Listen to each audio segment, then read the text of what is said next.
Pablo Marçal avisou que ia começar sua campanha internacional. Vai ter gente de fora ajudando, e não é com grana, não. É gente se posicionando e falando, eu tô com esse cara, eu acredito nele. Tem muita gente, mas só pra você entender. Empresários, gente famosa, você vai líderes ver, políticos? Você vai ver, é internacional. Por quê? Porque o São Paulo mostra o futuro do Brasil. E para quem achava que era lorota, veja onde ele desembarcou agora. Acabamos de desembarcar aqui em El Salvador. Estamos numa agenda oficial aqui, essa escolta do Estado. E a gente vai conhecer os erros e os acertos que fizeram essa nação, El Salvador, sair do quadro de alta criminalidade para um dos países mais seguros do mundo. Nós vamos ter os encontros oficiais e nós vamos fazer um intercâmbio aqui de experiência para levar para São Paulo. Bora mudar São Paulo, é 28 aí na cabeça, para cima. E não me importa o que digam os organismos internacionais, que venham a proteger a nossa gente. Ele iniciou de verdade sua campanha internacional, reunindo-se com o atual presidente de El Salvador, que conseguiu transformar o país, tirando-o de uma das nações com os maiores índices de assassinatos do mundo para um dos mais seguros, em tempo recorde. Para termos uma noção, em 2015, o número de assassinatos ultrapassava 100 por 100 mil habitantes. Após sua chegada ao poder, o número caiu para impressionantes 2,4.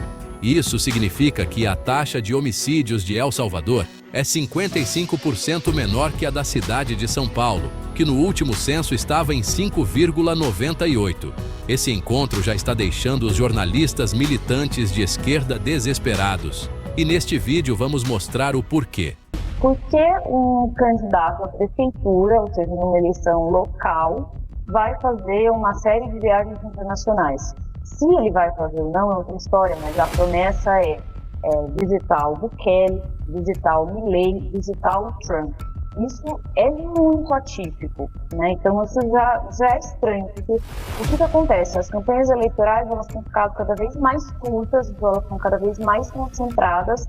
Cada dia é um dia de luta, de estar em diferentes lugares na cidade de São Paulo, de ir para a periferia, de fazer suas propostas, de colocar a cara na rua, principalmente para um candidato que não tem tempo de rádio e TV, como é o caso do Marçal. Então, eu acho que isso já levanta uma questão que é, por que fazer essa viagem internacional? Por que se lançar a essa empreitada que, do ponto de vista eleitoral, parece não fazer nenhum sentido? Então, se vocês me permitem, eu começaria por aí. Então, enfim, isso para início de conversa já é totalmente atípico. Eu acho que tem aí algumas pistas, né, de por que essa viagem para El Salvador. O Bukele é conhecido, entre várias coisas, por ter feito um amplo programa em encarceramento da população. Então, o Bukele se elegeu com um discurso de combate ao crime organizado, de combate às máfias, de resoluções do ponto de vista da segurança pública, principalmente na violência urbana. E aí, o que me parece aí?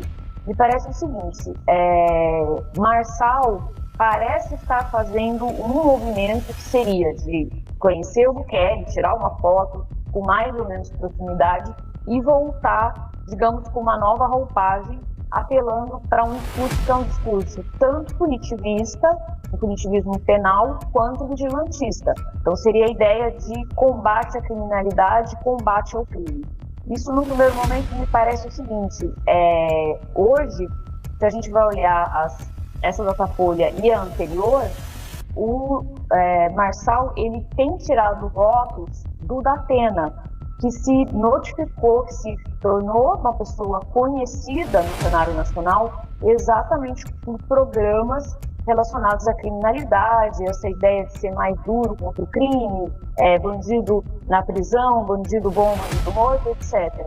Então, eu acho que por aí a gente já começa a ter algumas pistas dessa empreitada dele, dessa guinada, além da semelhança.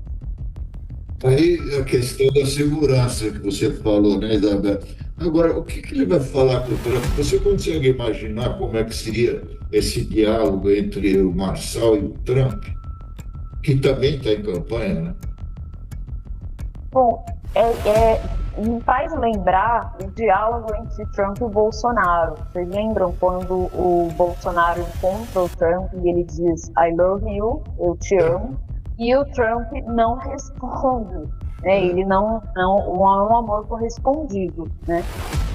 Mas o que me parece? Então, isso tudo para ilustrar o seguinte, do ponto de vista da campanha do Marçal, eu acho que talvez seja mais importante uma foto e a narrativa que estive ao lado do Trump, mesmo que possa ser como uma coisa quase que de figurante, de figuração ali na cena, né? Mesmo que ele não, por exemplo, não troque nenhuma palavra ou ele diga algo como I love you e o Trump não responda nessa linha, né? Mas, de qualquer forma, o que importa é a narrativa de proximidade com o Trump, que foi o que Bolsonaro explorou. Bolsonaro não tinha essa proximidade com o Trump que ele propagandeava para os seus eleitores. No entanto, os eleitores, alguns deles votavam dizendo, então vai ter um alinhamento entre Brasil e Estados Unidos, estamos fechados com o Trump. Isso não corresponde à realidade. Marçal agora indo para El Salvador. Mas tem muito das redes sociais mesmo, né? Porque ele está produzindo conteúdos. Então, digamos assim, ele vai para El Salvador, se encontra ali, produz muitos conteúdos, isso engaja a rede dele. Se for para os Estados Unidos, ali pertinho do Trump, tô aqui, perto do Trump, não sei o quê, engaja isso também nas redes sociais. Enquanto isso, os candidatos fazem as campanhas tradicionais, eles vão às feiras, comem pastel, vão à favela, pegam ali a criança no colo, dão um beijo, se abraçam, tiram foto. É legal, mas parece que a campanha política, ela precisa ser atualizada, né, para o momento das redes sociais. Eu acho que o Marçal isso não sou eu que acho, na verdade, né? Todo mundo fala e sabe que ele faz isso, domina como poucos aqui no Brasil. Os outros candidatos estão no meio real, ele está no meio virtual. Não, o Diego tem toda a razão. Agora eu entendi qual é o sentido, o que pode ser o sentido dessa viagem. No caso do Bukele, dá para entender melhor essa história de combate ao crime, né? Tem que prender todo mundo e tal, dá para entender. Agora eu fico imaginando o que ele vai falar com o Milei, porque uma coisa é presidente da República, né? Política econômica, não sei o que e tal, e a outra coisa é ser prefeito de São Paulo, é tapar buraco, cuidar do posto de saúde. Eu não consigo ver o que ele pode aproveitar. Tem que ser um repórter fantástico para ir junto com ele e inventar essa história. Veja, eu não sei se ele vai ter tempo, né, Calil, de viajar todo mundo, porque imagina, ele vai para El Salvador, depois talvez Estados Unidos, Argentina. Imagina quanto tempo ele passaria fora de São Paulo durante a campanha. Falta um mês para a eleição. É verdade. É verdade. É um tempo precioso. Desculpa, Diego, pode terminar. Eu ia comentar. Não, é isso. Eu ia passar a palavra para você mesmo. Desculpa, Calil. Vamos ver também o que vai acontecer, né? As supostas viagens coloca, acho que a imprensa, principalmente, mas a sociedade como em geral, num dilema muito complicado, que é o seguinte, isso vira notícia. E aí, qual que é o dilema? Cabe à imprensa noticiar, então, assim, é um fato relevante, e tanto que é por isso que a gente está discutindo aqui, então a gente tem que noticiar e tem que fazer a devida análise, etc. No entanto, quando a gente faz isso, a gente, de uma certa maneira, a gente dá mais visibilidade para ele nessas viagens. Então, a viagem ela também tem esse efeito. Ou seja, gerar o corte não é só, digamos, um vídeo curtinho que ele vai colocar no Instagram ou em outras redes, mas tem a ver com uma, digamos, manipulação do debate público, porque é muito incomum você ter um candidato à prefeitura fazendo 3 viagens internacionais. Isso vira notícia, isso não tem como não virar. Então, no final das contas, essa ideia, ela coloca, eu acho que inclusive a imprensa num dilema muito complicado, que é como cobrir, mas ao mesmo tempo, quanto mais cobre, mais visibilidade tem. Para um candidato que não tem tempo de TV e não tem tempo de rádio, isso é uma grande oportunidade. O medo da militância esquerdista está em níveis astronômicos e a situação está ficando tensa. Minha análise como eleitor é a seguinte: Marçal está buscando conhecimento de métodos e estruturas que deram certo, como na segurança em El Salvador e na economia dos Estados Unidos, por exemplo. Com esse aprendizado, ele aprimora significativamente suas propostas de governo.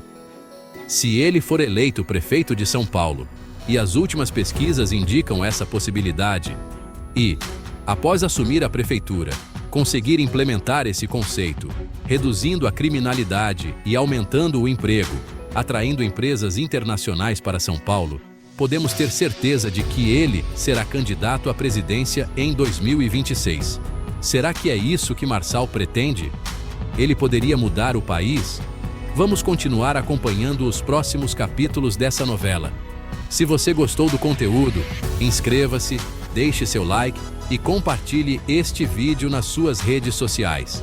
Um abraço e até a próxima!